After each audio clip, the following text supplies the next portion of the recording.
describing something intimate. He said that to finish the poem, he could not get along without the house, because down in the cellar there was an Aleph. He explained that an Aleph is one of the points in space that contains all other points. It's in the cellar, under the dining room, he went on, so overcome by his worries, now that he forgot to be pompous.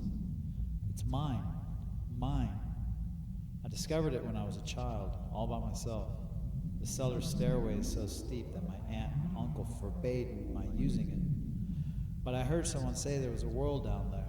I found out later they meant an old-fashioned globe of the world, but at the time, I thought they were referring to the world itself. One day when no one was home, I started down in secret, but I stumbled and fell. When I opened my eyes, I saw the Aleph. The only place on earth where all places are, seen from every angle, each standing clear, without any confusion or blending. I kept the discovery to myself and went back every chance I got. As a child, I did not foresee that this privilege was granted me so that later I could write the poem.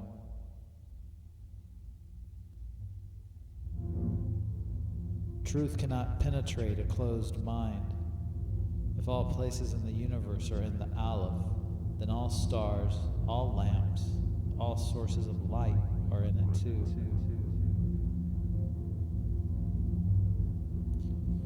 The full knowledge of a fact sometimes enables you to see all at once many supporting but previously unsuspected things.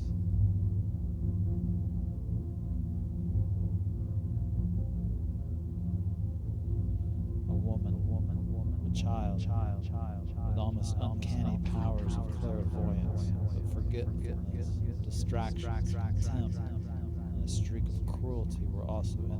And perhaps these called for a pathological explanation.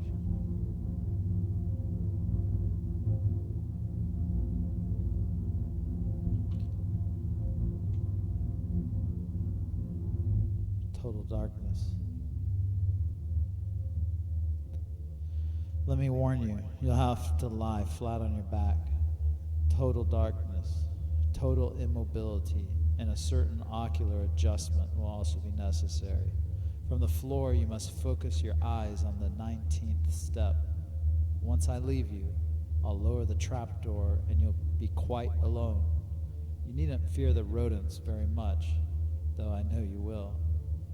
In a minute or two, you'll see the Aleph, the microcosm of the alchemists, Kabbalists, a true proverbial friend, the multum imparable. Of course, if you don't see it, your incapacity will not invalidate what I have experienced. Now, down you go, and in a short while you can babble with all of the images.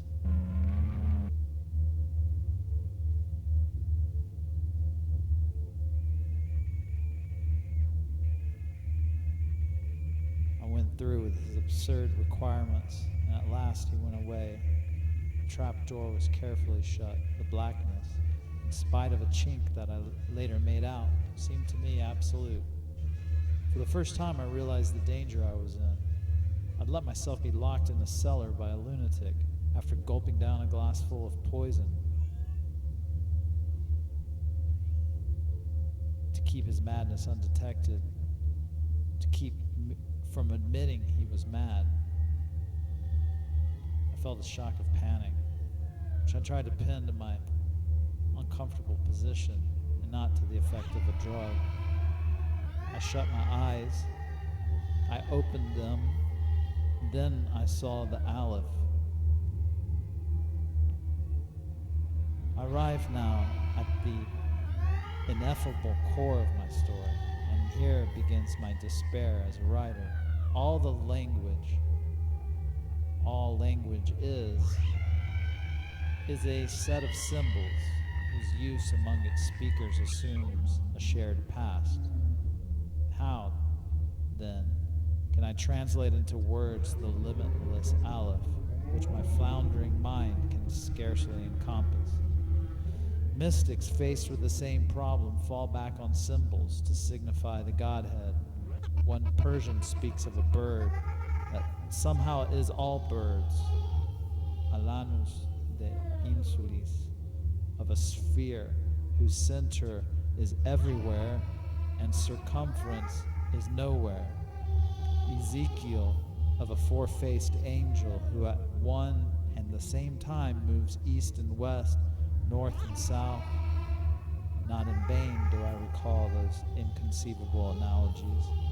They bear some relation to the Aleph.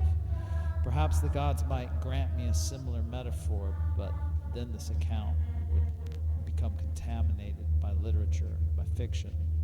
Really, what I want to do is impossible, for any listing of an endless series is doomed to be infinitesimal.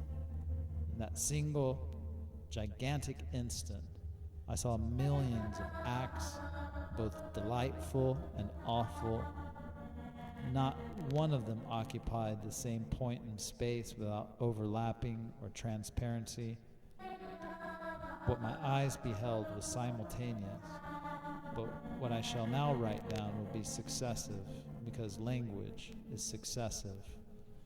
Nonetheless, I'll try to recollect what I can.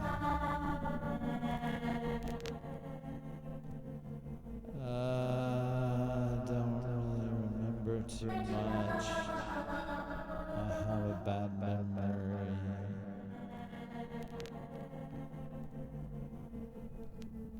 Sometimes I remember a little bit, but then I forget. Children are apt to forget to remember, with up so floating.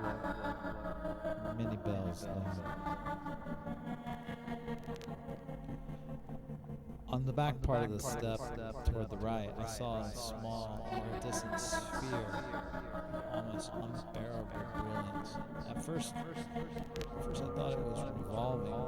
Then I realized that this movement was an illusion created by the dizzying world it bounded. The Aleph's diameter was probably a little more than an inch, but all space was there, actual and undiminished. Everything, a merest face, let's say, was infinite things, since I distinctly saw it from every angle of the universe. I saw the teeming sea, I saw daybreak and nightfall, I saw the multitudes of America, I saw a silvery cobweb in the center of a black pyramid, I saw a splintered labyrinth. It was London. I saw, close up, unending eyes watching themselves in me as in the mirror. I saw all the mirrors on earth, and none of them reflected me. I saw in a backyard of Soler Street the same tiles that 30 years before I'd seen in the entrance of a house in Fray Bentos. I saw bunches of grapes, snow, tobacco, loads of metal, steam. I saw convex equatorial deserts, and each one of their grains of sand. I saw a woman in Inverness whom I shall never forget. I saw her tangled hair, her tall figure. I saw the cancer in her breast. I saw a ring of baked mud in a sidewalk where before there had been a tree. I saw a summer house in Adrogue and a copy of the first English translation of Pliny. All at the same time saw each letter on each page. As a boy, I used to marvel that the letters in the closed book did not get scrambled and lost overnight. I saw a sunset in Querétaro that seemed to reflect the color of a rose in Bengal. I saw my empty bedroom. I saw a closet in Alkmaar, a terrestrial globe between two mirrors that multiplied it endlessly. I saw horses with flowing manes on the shore of the Caspian Sea at dawn. I saw the delicate bone structure of a hand. I saw the survivors of a battle sending out picture postcards. I saw in a showcase near Sabur a pack of Spanish playing cards. I saw the slanting shadows of ferns on the greenhouse floor. I saw tigers, pistons, bison, tides, armies. I saw all the ants on the planet. I saw a Persian astrolabe. I saw in the drawer of a writing table, and the writing made me tremble. Unbelievable, obscene, detailed letters. I saw a monument I worshipped in the Chacarita cemetery. I saw the rotted dust and bones that had once deliciously been Beatriz Viterbo. I saw the circulation of my own dark blood. I saw the coupling of love and the modification of death. I saw the Aleph from every point and angle, and in the Aleph I saw the earth, and in the earth the Aleph, and in the Aleph the earth. I saw my own face and my own bowels. I saw your face, and I felt dizzy and wept.